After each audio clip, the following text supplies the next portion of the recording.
Hello, friends. It's Terry with Terry's Mailbox, and I'm so happy you're here today.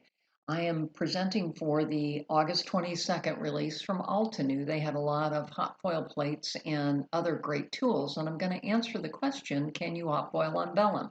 And the answer is yes, you can. Check this card out. So I used the flowery bouquet hot foil plate to foil onto the vellum, and then I've also used the sweet sentiments hot foil and die set. I love a great sentiment set, and so I was real happy to get these.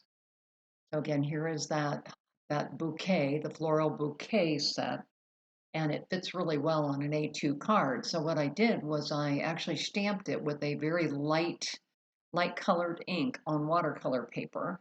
And then I also hot foiled with a gold foil onto the vellum. And you can see here I've taped the vellum over the A2 card base so that I could kind of see where exactly I wanted my very loose watercoloring to be. So I'm using the Tropical Fiesta watercolor brushes from Altenew. I love these colors. And I'm just kind of adding color to approximately the area where the images are going to end up. So here I'm just adding some water. Again, as I said, I want it to be a very loose watercolor project. So again, next I'm kind of grabbing that pink color from the set, and we'll add this in here. I will make a note that it is important to heat set your watercolor between colors and also before you lay the vellum back on. So I've spritzed it with water here, and I'm kind of letting the watercolor kind of wick on that paper. And as you can see here, I'm heat setting it, number one, to stop the wicking, but also to dry it so that when I lay the vellum back over, it won't get stained.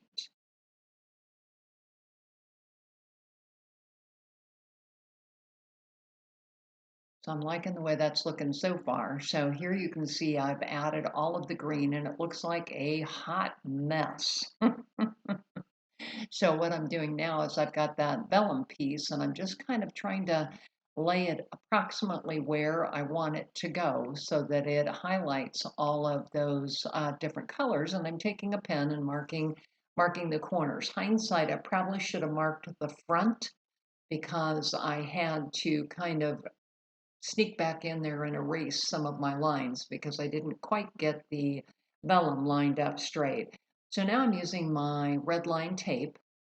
I want it to make sure that it's holding firmly. I did trim the watercolor piece down to be 3 1/4 or 3 3/4 by 5 inches so that I would have a ½ inch border so I could put the card on a black base, and you'll see that in a little bit. So here I am just kind of working with that red line tape around the edges. And then the next thing I'll do is to trim that vellum. I want about 1/4 inch so that I can, fold it over and get it attached. And you do have to kind of trim the corners as well.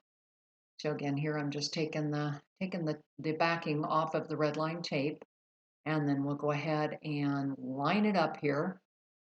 And as I said, I'm using those pencil marks that I wish I wouldn't have put on there, or I should have erased them. And again, I've cut the corners, you can see, and I'm going to go ahead and roll them all over here and just make sure that I've got, a good crease. You could use a bone folder to make sure it's really tight. So again, there is the hot foil with the watercoloring behind it. So again, I've cut a black panel, 1/4 inch bigger on all sides. And then I'm going to go ahead and attach it to an A2 base. And I love that the black really it's going to pop out that sentiment because as you can see, I've hot foiled the word celebrate onto black cardstock. And I'm just going to glue that here on the bottom. And that basically finishes my card. So yes, you can hot foil on vellum. I think it gives it a nice, smooth, ethereal type look.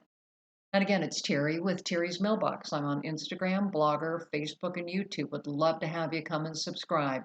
Have a great day.